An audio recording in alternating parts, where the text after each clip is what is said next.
The Golden Valley's 95.3 Triple M. You're back on Brekkie with Billy, and yesterday I put forward a question about vaping, and I've just got back from overseas. I'm back here in the Golden Valley, and it seems that it's really taken off all around the world. Is it being used as an anti-smoking tool? Is it being used because it's cool? I need to find out more about this. I've already spoken to Dr. Colin Mendelsohn about this, but now I want to speak to an innovation expert who also works on designing numerous products. His name is Steve Molloy. G'day, Steve. Welcome to Brekkie. How are you? Hi there. Thank you so much. Thank you for having me. Now, Steve, you and I have been talking off air about vaping. It is a big trend. Doctors are sort of a little bit mixed in terms of what they think about vaping. Overall, it is healthier than cigarette smoking, but again, you've still got that habit, which at the end of the day, you probably should cut. But I guess the first thing I wanted to ask you is, based on the questions that we want to get into today, is the first one: how popular really has the vape industry become in a very short period of time? Yeah, so basically the global market is now estimated to be worth $19.3 billion, with the number of vapers having increased rapidly from about 7 million in 2011 to 41 million in 2018.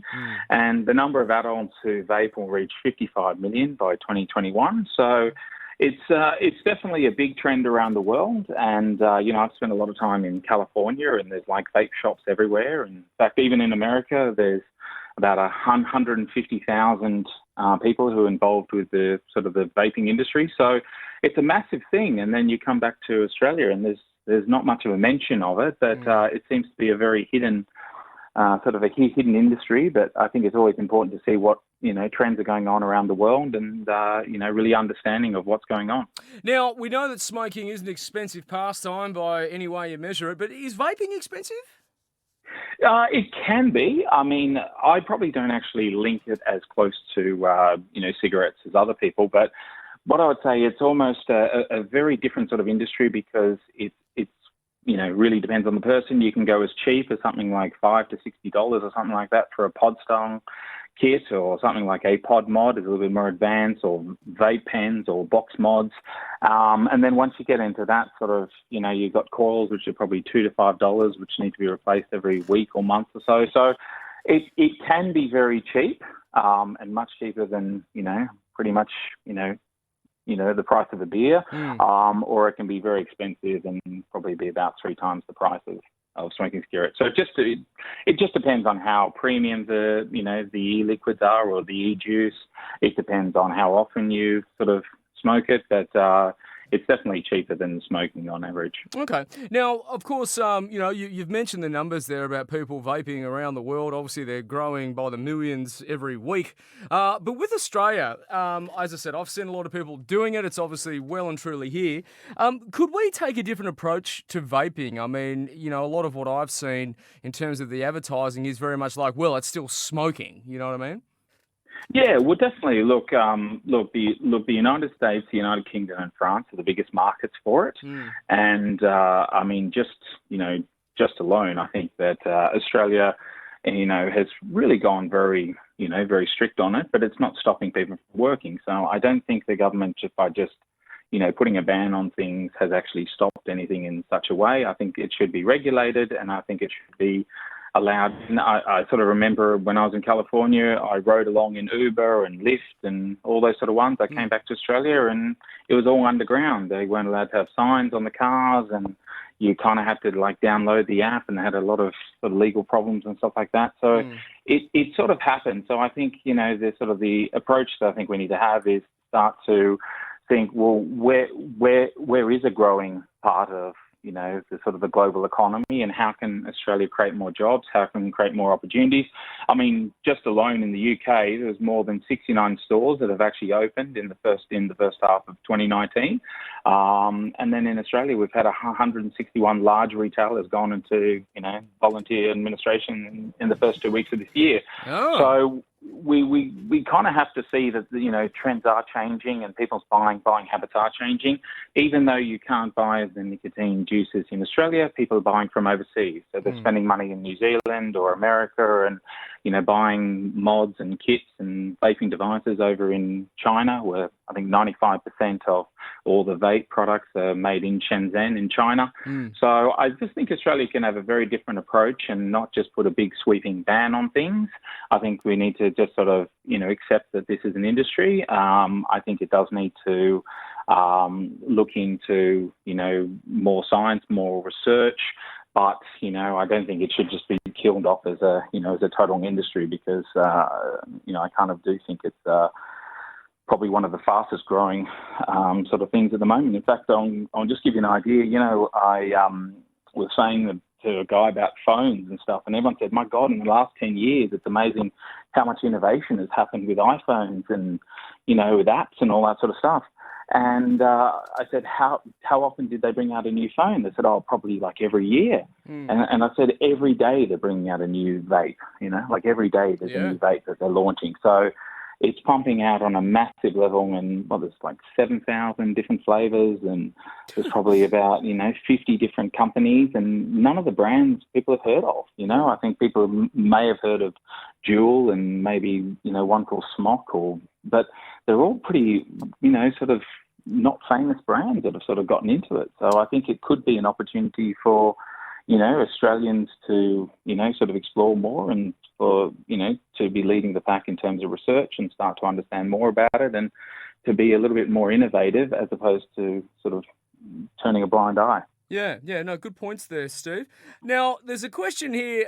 Could the vape be the canary in the mine of innovation? Explain that. Yeah, well, basically, I think that if we start to just adopt new trends as quickly as possible and accept that this is coming in, this is going to be disruption. If we accept disruption from the very beginning, I think it changes the whole, I think Australia becomes more entrepreneurial. I think Australia is a very entrepreneurial country, but it's just making it so difficult for smaller companies to compete in the big space. Like already a lot of the big companies like Philip Morris has invested billions of dollars into, vaping companies. They've bought out, I think a third of Juul, and I think they've bought out and spent billions of dollars on, all that sort of side of the innovation. And I think that, instead of just saying, well, look, it's just easier to put a ban on the whole thing, that's easier. Well, you think, well, there's also a lot of jobs that actually go with it. In fact, at the end of last year, there was a big flavor ban over in the US. And people all rallied to like Washington, D.C. and so they said, we vote, we vape, and they were trying to push for it. And they were fighting against, I think a company, I think it was like Michael Bloomberg, and the tobacco industry put $160 million into, trying to put a ban on, vaping, but only allow the tobacco companies to do vaping, to just kind of wipe out all the small businesses. So I think it's much better to actually, I think Australia can, kind of adopt what's happening around the world. And look, I've seen it before with apps and stuff like that. A lot of, apps were banned at the beginning and now they're available. And, I've seen it with Uber. I've seen it with, many different products and startups and all that sort of stuff. I think we need to take a different approach, start to, accept that, this is what's happening around the world. Let's see what's going on and, maybe regulate it, but start to think, okay, well, is this going to create more jobs? Is this going to create more opportunities for young entrepreneurs to set up, carts online? Because at the moment, people are, buying it overseas, importing it in and spending all the money sort of overseas. And I think a lot of that, that part can actually be, staying in Australia. I mean, what's it worth now? Like $19.3 billion industry. I just don't know why Australia can't be a bit more diverse in their sort of economy and start to look at other ways of doing things. Well, I think we definitely want a piece of that big pie, considering that it seems to be getting a lot of endorsement. Well, not endorsement, but it seems that doctors who specialise in this field, like Dr. Colin Mendelsohn, are saying, look, it is far more healthier than smoking. So if you are trying to quit or you can't quit, vaping is the way to go.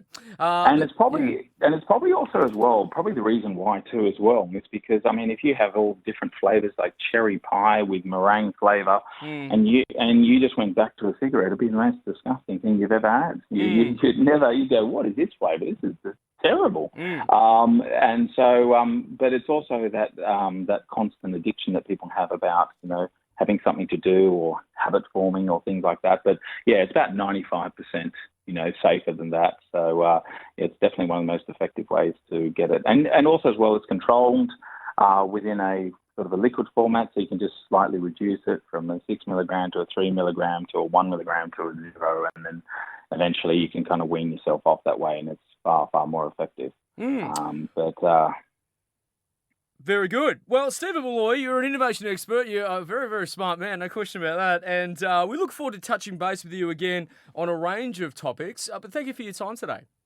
thank you very much, and it was awesome having me. Thanks a lot.